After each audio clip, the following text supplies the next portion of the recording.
Welcome back, sea turtle fans, to part 5 of my life as a sea turtle. Our final part, I thought we'd start with a review of some things I've shared. All sea turtles eat jellyfish. They're immune to that poison. And it is the only food for this giant up here, the leatherback. It has to eat its weight in jellyfish daily. Number 2 there, aribata, is when thousands of sea turtles come to nest all at once. And there are 2 species that do that, the olive ridley and the Kemp's ridley. Green sea turtles are a favored food and are close to extinction because of that. Hawksbills are noted for their colorful shells and heavily poached. Female mature after 25 years. They will lay between 100 and 150 eggs. They go back to the beach where they were born, and the nest will hatch in approximately 45 days.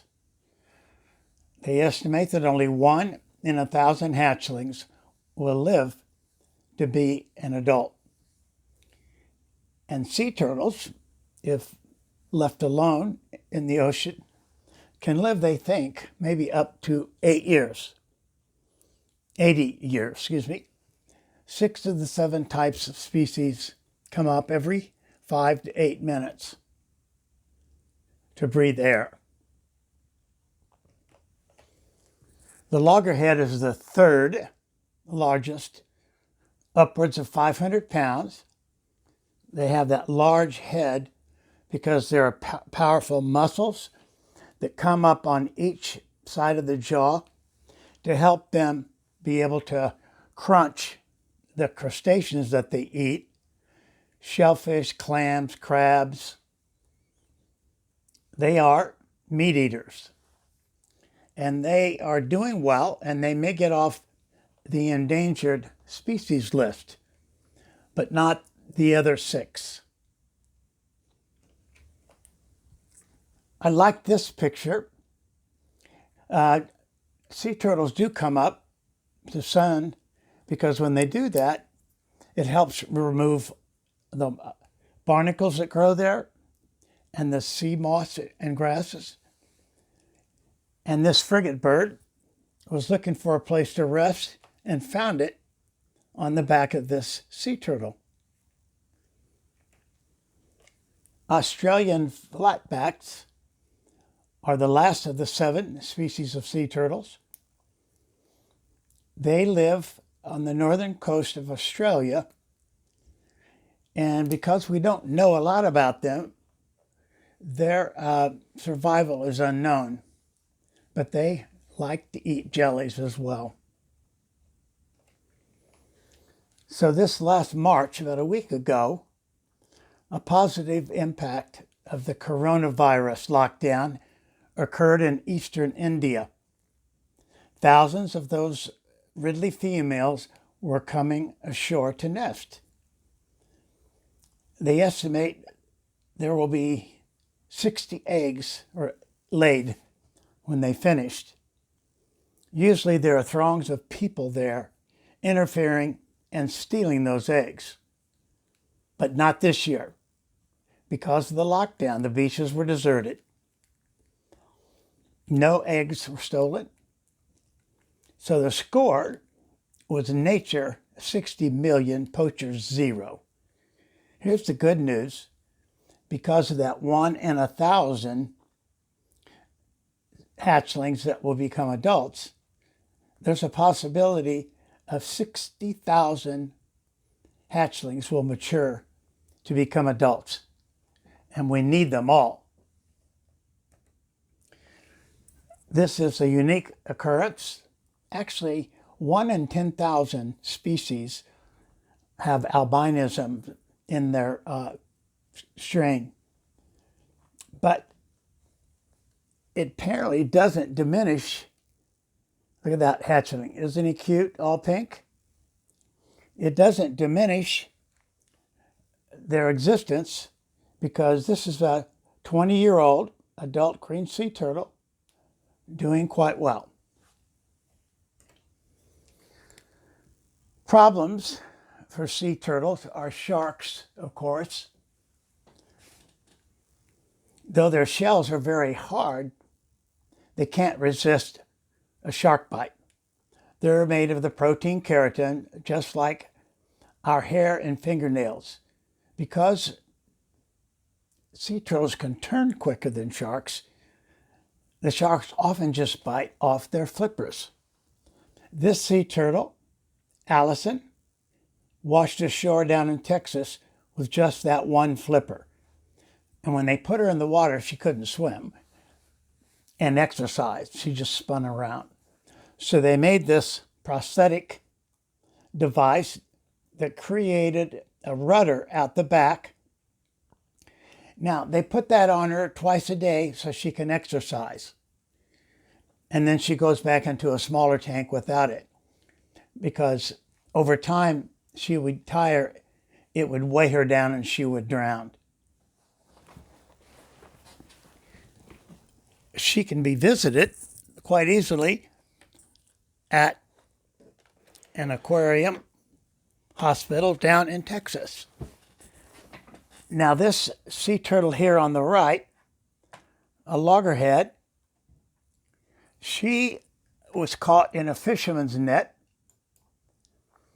and both her front flippers had been bitten off by sharks.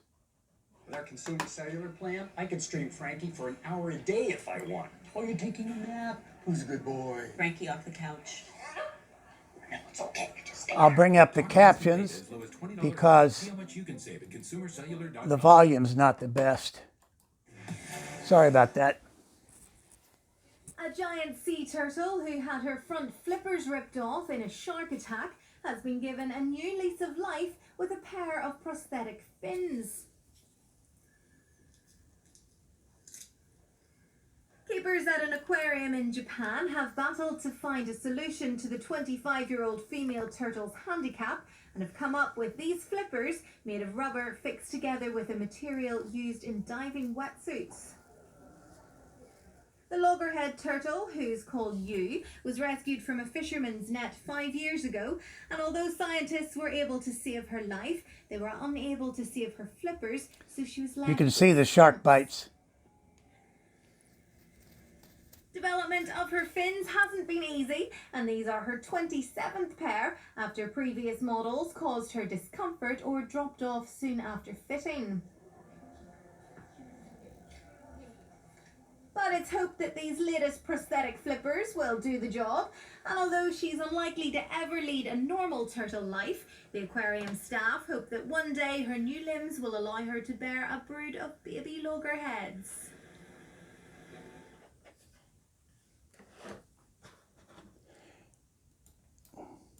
Now these creatures in captivity need to exercise, and that's why it's important that they make devices that will allow them to exercise.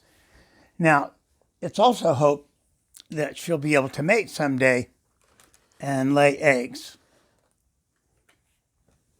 We have our own sea turtle here in Kansas City at Sea Life Aquarium, and she is missing a right front flipper.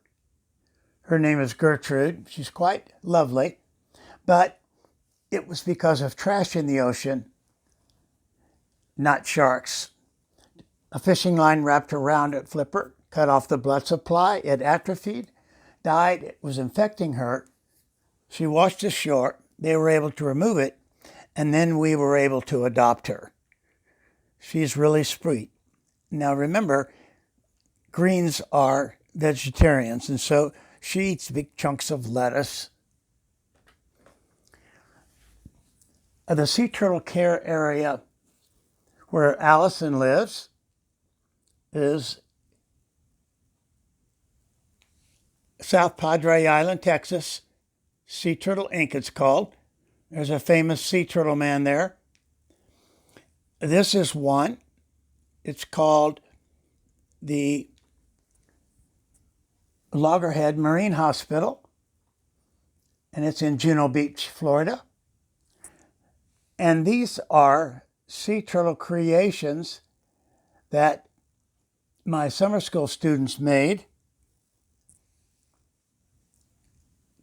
to raise money and donate it to sea turtles. I was very proud of them. This is Jekyll Island, Florida. Honey is often used to help injured shells. Two reasons. It's very viscous and doesn't wash off easily, and it will not grow bacteria. If you have an old jar of honey in your cabinet and you open it, you will notice no mold will grow, but it will probably be white crystals. And if you put that in the microwave and heat it, they'll turn back to honey. Those are sugar crystals. Longline fishing is legal. There's a hope of catching just 2 types of fish.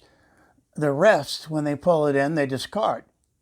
And if it's something that breathes air, they most likely will drown, like a sea turtle. This line goes out about 10 miles.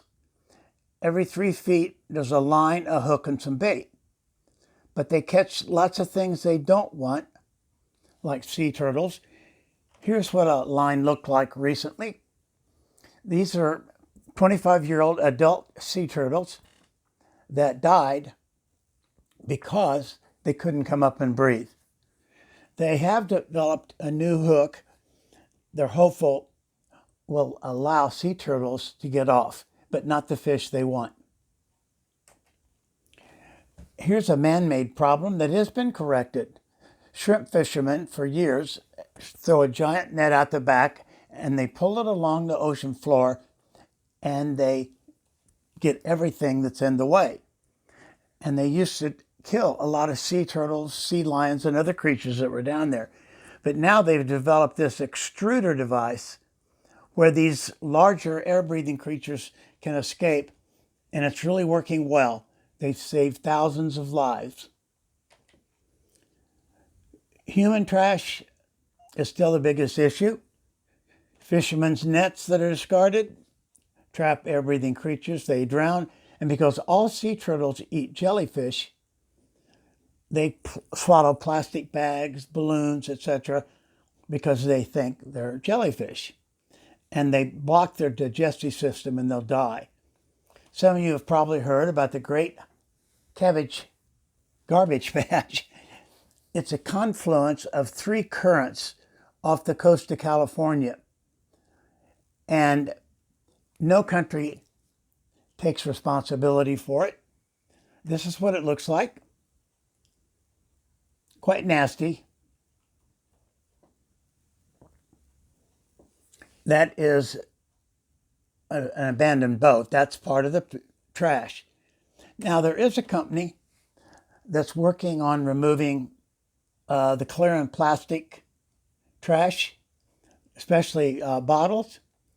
And here's what they do to be able to pay for this. They recycle it into these beads, and they make nice bracelets. And it takes about 50 plus plastic bottles out of the environment to make these beads for this necklace. And they can be purchased online for $20. So that's one thing people can do to help. Here's a success story from Mumbai, India.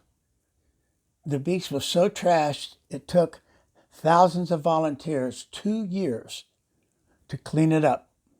And after it was cleaned, olive ridleys returned to lay eggs. It's a wonderful story. How to help save sea turtles? Well, one at a time. They've been endangered since 1976. There are many programs worldwide underway to help save them, but more needs to be done. Adopting is an option. Now, they don't send them to you. That's the best part because you don't have to take care of them. but you can adopt a hatchling from a nest. They send you a certificate and some pictures, or you can adopt a turtle that's in rehab that will be released, or a permanent resident.